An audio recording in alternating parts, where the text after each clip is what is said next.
Look, Simba, everything the light touches is our kingdom. Wow. A king's time as ruler rises and falls like the sun.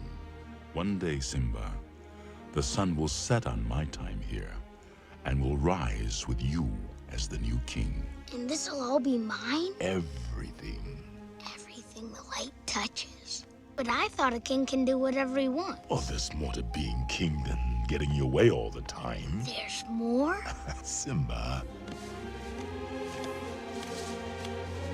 Everything you see exists together in a delicate balance. As king, you need to understand that balance and respect all the creatures, from the crawling ant to the leaping antelope. But Dad, don't we eat the antelope? Yes, Simba, but let me explain. When we die, our bodies become the grass, and the antelope eat the grass. And so, we are all connected in the great circle of life. That speech from Mufasa to Simba is one of the most iconic and most important and most captivating speeches in all of movie history. Whether it be animated or not, it's one of the most gripping and most important speeches ever. And it would not have hit home without the voice of James Earl Jones as Mufasa. And the funny thing is that I actually saw The Lion King before I actually saw Star Wars. Because it wasn't until like almost 2 years after I saw The Lion King that I first saw Star Wars. And when I saw Darth Vader, I was like, but this sounds exactly, this guy looks exactly like Simba's father. And it was, and you know, it didn't click to me at the time. After some years, I found out what it was. Still, amazing to know that a person's voice could have that much impact. Let's look into the life of James Earl Jones.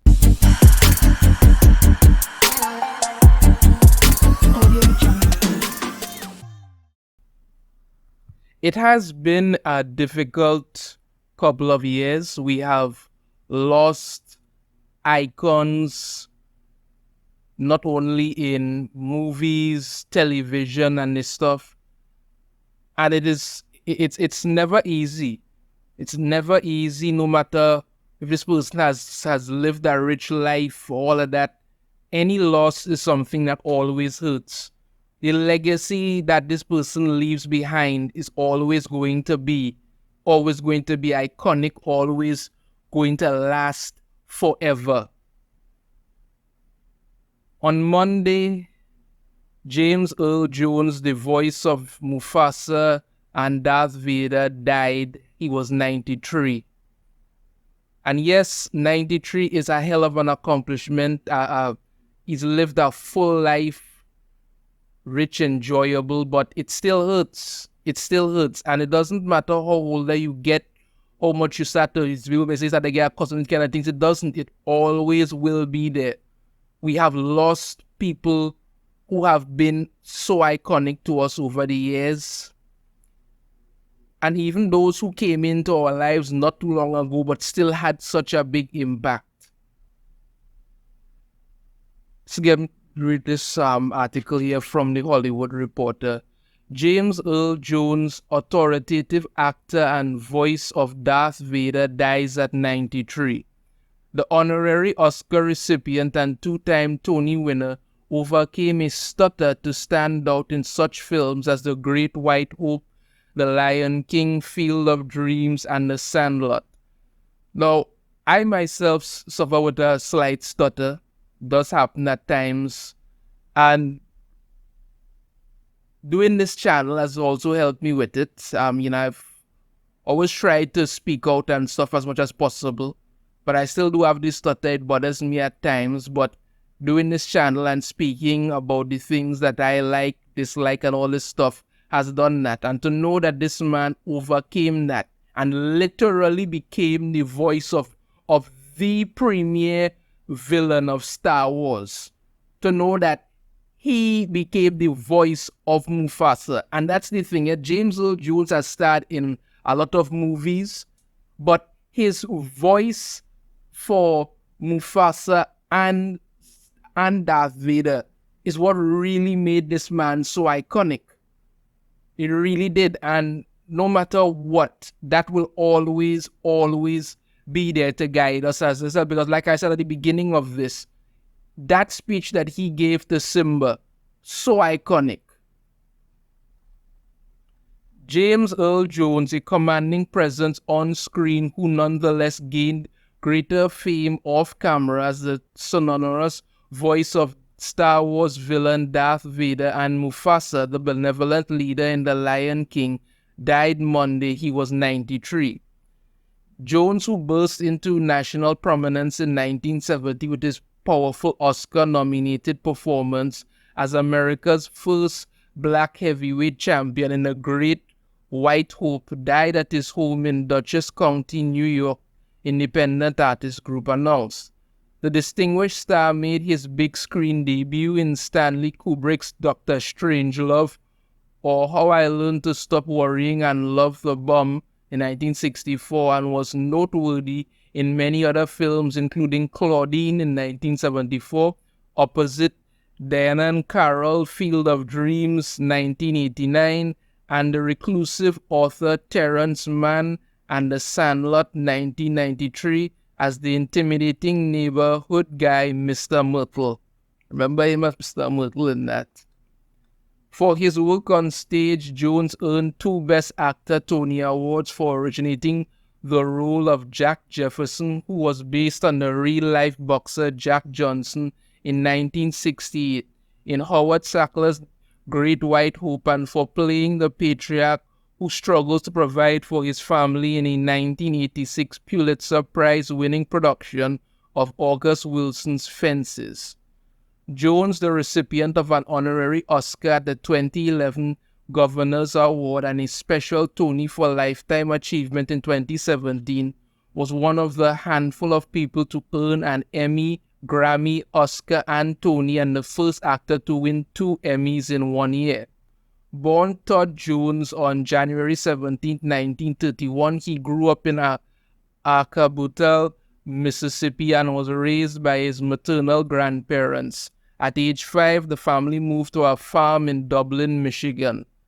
That move was traumatic somehow, he once recalled. My ability to communicate dropped out. I couldn't speak to people without breaking up and stuttering, and he pretended to be mute. When an English teacher in high school encouraged Jones to read a poem to the class that he had written, he discovered that his stutter vanished whenever he spoke words that he had memorized.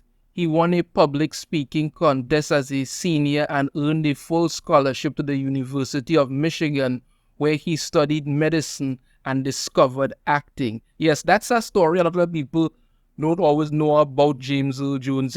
He actually started studying medicine. He was going to be a doctor, but he fell in love with acting and gave up on being a doctor and went on to do acting full time. He fell in love with it, and it just blossomed from there. He made his stage debut in a community theater production in Manistee, Michigan, before he left to serve in the Korean War. After being discharged, Jones moved to New York to pursue theater and made his Broadway debut in 1958 in Sunrise at Campobello, the Tony winner for Best Play that was written by Doris Carey and starred Ralph Bellamy as polio-stricken President Franklin Roosevelt. Jones told Hollywood Reporter in 2011 that his career was guided by words that his father, Robert Earl Jones, an actor who had been blacklisted from the industry by the House Un-American Activities Committee but appeared in a sting, told him when he was just starting out. If you want to do this business, you got to do it because you love it, not because it's going to make you rich or famous. That was the best advice he could give me, he said. When director George Lucas was searching for a bass voice for Darth Vader as he was casting Star Wars in 1977, He reportedly considered Orson Welles but felt his voice might be too recognizable. So he called Jones's agent and asked if the actor would like a day's work. Jones got a flat fee of $7,000 for the job and did not acknowledge that he was the voice of Darth Vader until the third film in the franchise. Once while traveling across country, Jones broke out his Darth Vader voice on the CB radio scanner. The truck drivers would really freak out. For them, it was Darth Vader. I had to stop doing that, he told the New York Times. As for voicing his character in The Lion King, Jones said in a 2011 interview that he still got a kick out of meeting kids who were devoted to the 1994 Disney classic. Yeah, that one stays with you no matter what you do. You see, Darth Vader and Mufasa, it stays with you. Their parents will say, there's Mufasa, but I don't look like a lion. And if they're real, like little kids, they think they're being shafted or having the wool pulled over their eyes, he said. And I can't roar to prove it to them, but I can say in Mufasa's voice, Silver, you have definitely disobeyed me. He was also known as the voice of CNN. Yeah, I mean, you know, when you look over the life of James Earl Jones, the stuff he did, you know, you always get a good laugh out of it because you know how iconic this man was, what he did, the kind of stuff that he accomplished. It really is something. Here are a few clips of some of Darth Vader's best scenes voiced by James Earl Jones. The rebels are alerted to our presence. Admiral Ozzel came out of light speed too close to the system. He felt surprised, was wiser. He is as clumsy as he is stupid. Darth Vader, only you could be so bold. The Imperial Senate will not sit still for this. When they hear you've attacked a diplomatic... Don't act so surprised, Your Highness. You weren't on any mercy mission this time. Several transmissions were beamed to the ship by rebel spies. I want to know what happened to the plans they sent you. Don't be too proud of this technological terror you've constructed. The ability to destroy a planet is insignificant next to the power of the Force. Don't try to frighten us with your sorcerer's ways, Lord Vader. Your sad devotion to that ancient religion has not helped you conjure up the stolen data tapes, or given you clairvoyance enough to find the rebels' hidden fort.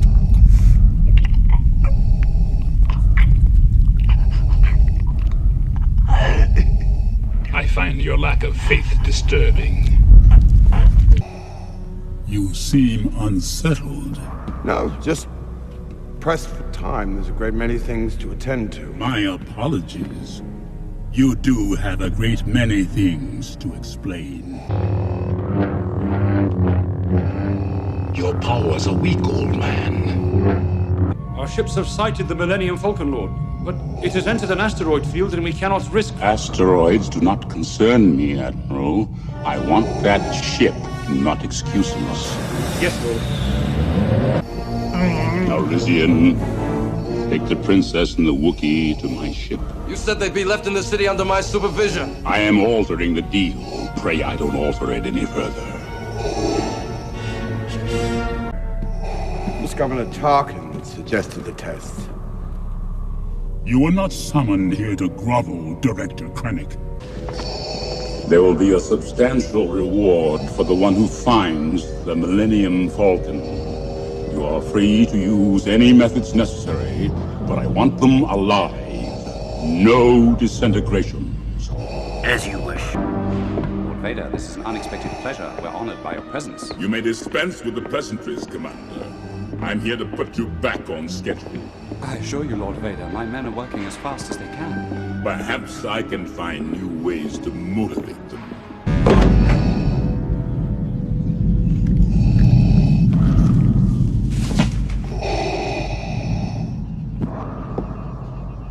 Apology accepted, Captain Nida. Enough of this. Vader, release him. As you wish. And so, you see, even with that, I mean, he wasn't the one in the suit. He wasn't the one wielding the lightsaber, but everybody remembers Darth Vader's voice, and everybody knows James Earl Jones is the man that brought that character to life. If not for James Earl Jones voicing Darth Vader, where would it be? Where would all that amazement that has fueled so many for years really be?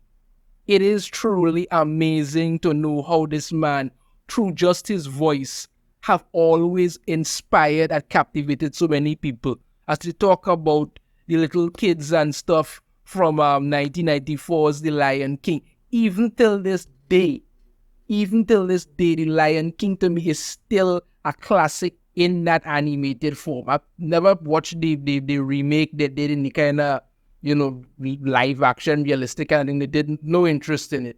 For me, 1994's Lion King, that is the movie.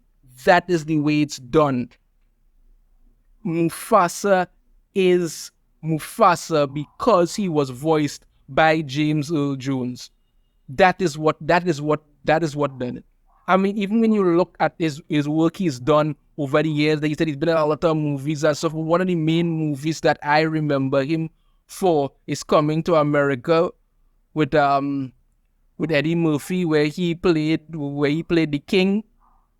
Another, once again, fantastic. The man's voice is commanding, presence, everything just screams, this is James Earl Jones, and he has arrived here because of this.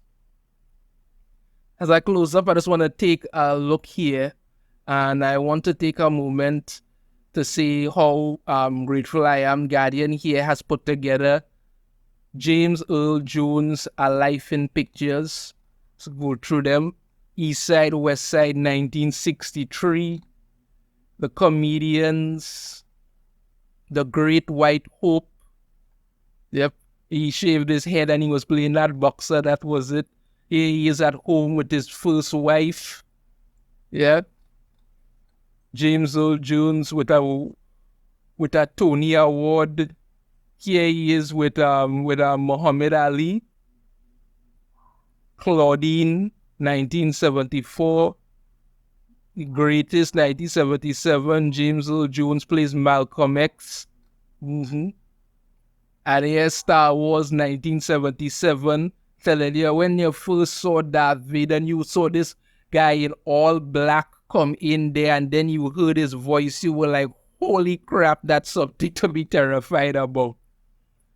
Another picture of him here, Paul Robertson, 1977. This is when he did a play here. This is the boss did that.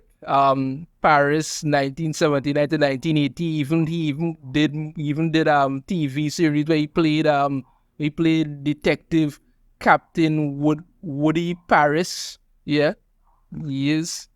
Star Wars Episode 5, The Empire Strikes Back. Yeah, that's when he did the iconic line, "No, Luke, I am your father." That was something else. Othello, 1982. Oh yes, he was in Conan the Barbarian as well. Almost forgot that. Yes, he played Fulsa Doom. Yes, he was that in Conan movies as well, in Conan the Barbarian. Again, commanding, because his voice resonates so well. These are the things that happen with it. Fences in 1987. Yet Coming to America in 1988, and he played the king. Arsenio Hall, Eddie Murphy, Marge Sinclair. Field of Dreams in 1989. The Hunt for Red October in 1990. Yep, I remember that movie. Heat Wave in 1990 as well. Gabriel's Fire 1990 to 1991. This was a good one. During his opening remarks at the 43rd Annual Emmy Awards in Pasadena, California on 25th August 1991, James Earl Jones parodied his own booming dramatic voice in a speech about the gifted purveyors of comedy, and then gamely took a cream pie in the face. that was something. Always want for a laugh. That was something what James Earl Jones always want for a laugh here. And then later that night, he got 2 awards, 2 Emmys here.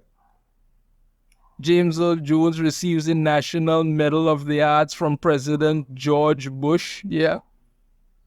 That was in 1992. And then in 1994, the Lion King, voice of Mufasa, Simba's dad. Cry the Beloved Country in 1995. Summer's End in 1999.